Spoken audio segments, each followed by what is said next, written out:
सर्वेभ्यो नमो नमः। संस्कृत सीखो के यूट्यूब पटल पर मैं प्राध्यापक कृष्ण वशिष्ठ आप सभी का हार्दिक स्वागत और अभिनंदन करता हूं।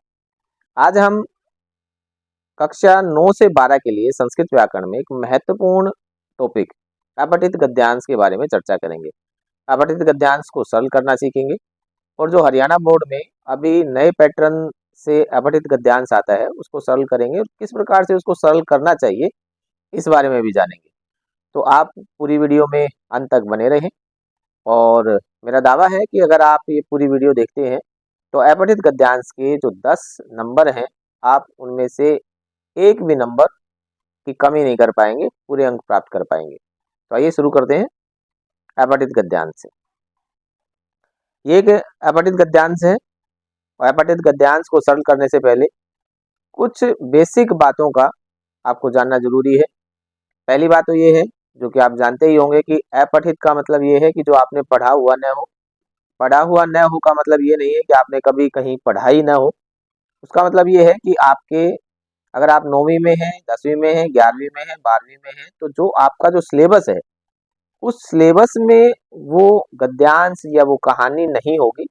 बाकी किसी आगे पीछे की क्लास में हो सकती है, उससे कोई फर्क नहीं पड़ता, तो उसे हम कहेंगे अपठित गद्यांश। दूसरा ये जाने कि इसमें पूछा क्या जाएगा। तो ये 10 नंबर का प्रश्न रहेगा और 10 नंबर के प्रश्न को 4 भागों में बांटा गया है। उसमें पहला भाग है एक पद में उत्तर दें, जो कि 2 नंबर का रहेगा। एक एक नंबर के 3 प्रश्न यहाँ होंगे जिनमें से आपको 2 करने हैं, तो 2 नंबर का ये रहेगा। दूसरा भाग है पूर्ण वाक्य में उत्तर दें, जो कि 4 नंबर का रहेगा, जिसके अंदर भी आपको 3 प्रश्न दिए जाएंगे और उनमें से कोई भी आपको 2 प्रश्न करने होंगे। तीसरा जो इसका भाग है वो है अनुच्छेद का उपयुक्त शीर्षक लिखें, जो कि 1 नंबर का रहेगा। इसके बाद जो चौथा प्रश्न होगा वो होगा यथा निर्देश उत्तर लिखें, अर्थात आपको हर प्रश्न में निर्देश दिया जाएगा कि आपको क्या करना है। यह प्रश्न मल्टीपल चॉइस का रहेगा। 4 आपसे प्रश्न पूछे जाएंगे और उनमें से आपको 3 करने होंगे और ये 3 अंक का ये रहेगा।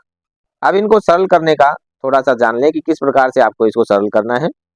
तो पहला है एक पदेन उत्तरत। तो एक पद में आपको उत्तर कैसे देना है कि जैसे मान लीजिए एक सिंपल सा उदाहरण लेते हैं।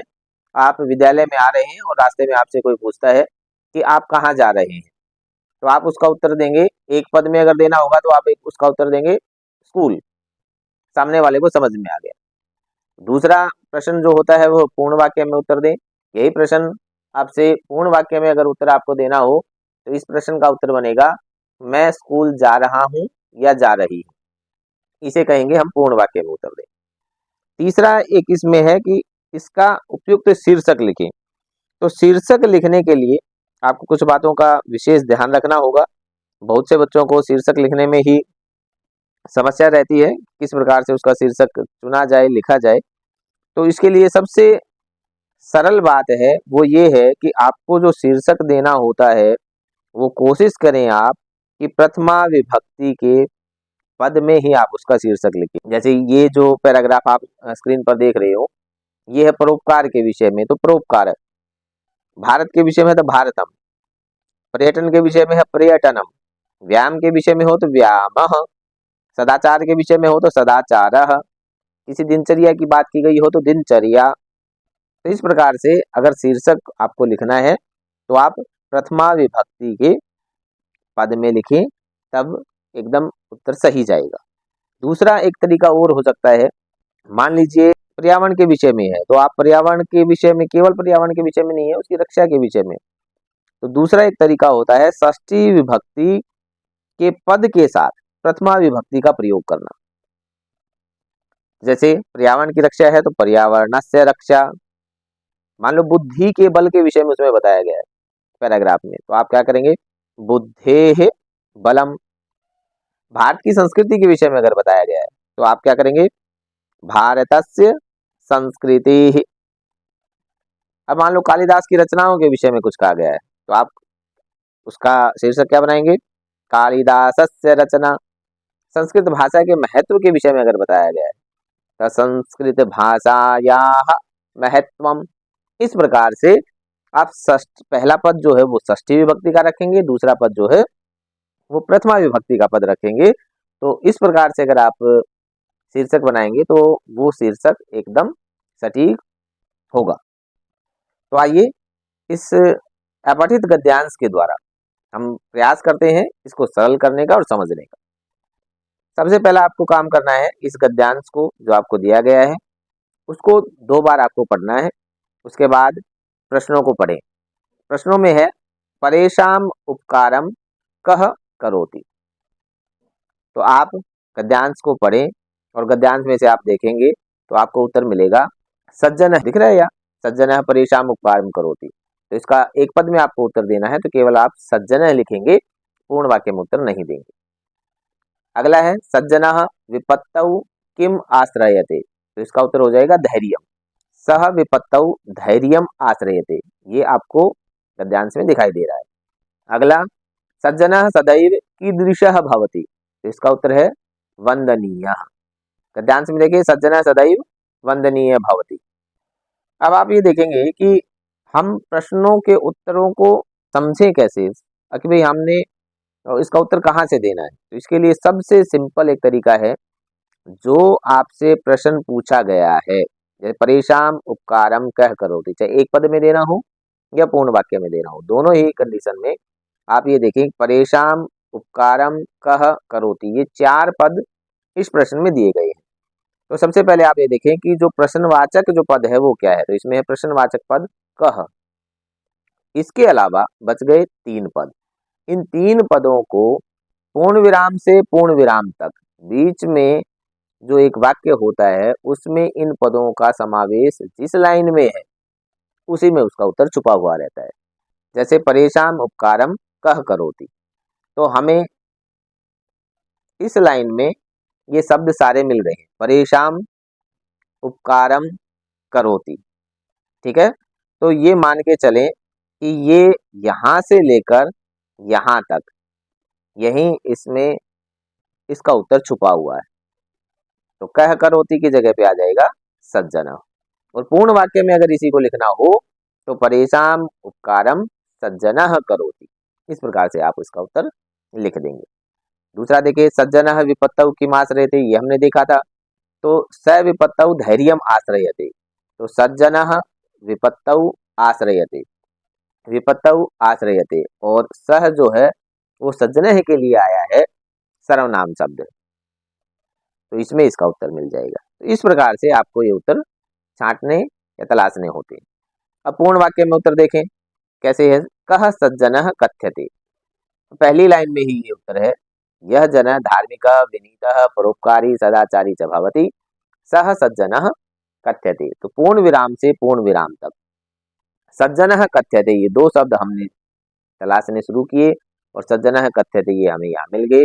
तो ये पूर्ण विराम से पूर्ण विराम तक पूरे वाक्य को उठाकर हम यहाँ रख देंगे। सटीक उत्तर आपको देना है। कई बार प्रश्न में कुछ चीजें नहीं पूछी जाती हैं, उनका समावेश भी आपको पूर्ण विराम से पूर्ण विराम तक मिल जाएगा, लेकिन आपको उनको समझना है। अगर अनावश्यक चीजें हो तो उनको निकाल देना है, अन्यथा पूर्ण विराम से पूर्ण विराम तक पूरी लाइन को आप उठाकर रख देंगे तो पूर्ण वाक्य में उत्तर हो जाएगा। अगला प्रश्न देखो, सज्जन किम धर्मम मन्यते। तो इसका उत्तर है सज्जन परेशान उपकारम धर्मम मन्यते। आप यहाँ देखो, सह परेशान उपकारम धर्मम मन्यते।